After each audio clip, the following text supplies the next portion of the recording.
ಎಲ್ಲರಿಗೂ ನಮಸ್ಕಾರ. ಸರ್ವೇ ಜನಃ ಸುಖಿನೋ ಭವಂತು. ನಾನು ನಿಮ್ಮ ಪವಿತ್ರ ದೇವಿ ಮಾತಾಡ್ತಾ ಇರೋದು, ಈಲರ್ ಕಮ್ ಮೋಟಿವೇಶನಲ್ ಸ್ಪೀಚರ್. ನಾನು ಈ ದಿನ ಸಮ್ಮರಲ್ಲಿ ಕಾಣುವಂತಹ ಡಿಹೈಡ್ರೇಷನ್ ಪ್ರಾಬ್ಲಮ್ಗೆ ಸೊಲ್ಯೂಷನ್ ಹೇಳ್ತಾ ಇದ್ದೀನಿ. ದಿನದಿಂದ ದಿನಕ್ಕೆ ಬೇಸಿಗೆ ಕಾಲದ ತೀಕ್ಷ್ಣತೆ ಹೆಚ್ಚಾಗ್ತಾ ಹೋಗ್ತಾ ಇದೆ. ನಮ್ಮ ಬಾಡಿಯಲ್ಲಿ ಡಿಹೈಡ್ರೇಷನ್ನ ತಡೆಯಲು ಏನು ಮಾಡಬೇಕು? ಹೋಮ್ ರೆಮಿಡಿ ನೋಡೋಣ. ನಾವೆಷ್ಟೇ ನೀರು ಕುಡಿದ್ರೂ ಕೂಡ ಬಾಯಾರಿಕೆ ಕಡಿಮೆ ಆಗೋದಿಲ್ಲ.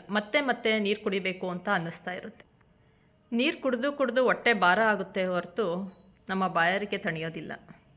ಒಂದು ಪಾತ್ರೆಯನ್ನು ತೆಗೆದುಕೊಳ್ಳಿ, ಅದಕ್ಕೆ 1 ಲೀಟರ್ ನೀರು ಹಾಕಿ, ಆ ನೀರನ್ನು ಕುದಿಯಲು ಬಿಡಿ. ನಂತರ ಅದಕ್ಕೆ ಧನ್ಯ ಕಾಳು, ಕೊತ್ತಂಬರಿ ಬೀಜ ಅಂತ ಹೇಳ್ತೀವಿ, ಕೋರಿಯಾಂಡರ್ ಸೀಡ್ಸ್, ಅದನ್ನು 1 ಚಮಚ ಹಾಕಿ ಚೆನ್ನಾಗಿ ಕುದಿಸಬೇಕು.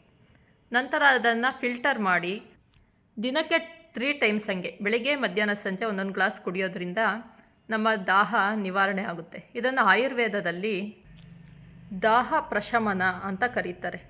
ಇದು ನಮಗೆ ಬಾಯಾರಿಕೆಯನ್ನು ಕಡಿಮೆ ಮಾಡೋದ್ರಲ್ಲಿ ಹೆಲ್ಪ್ ಮಾಡುತ್ತೆ ಮತ್ತು ಬಾಡಿಯನ್ನು ಹೈಡ್ರೇಟ್ ಮಾಡುತ್ತೆ.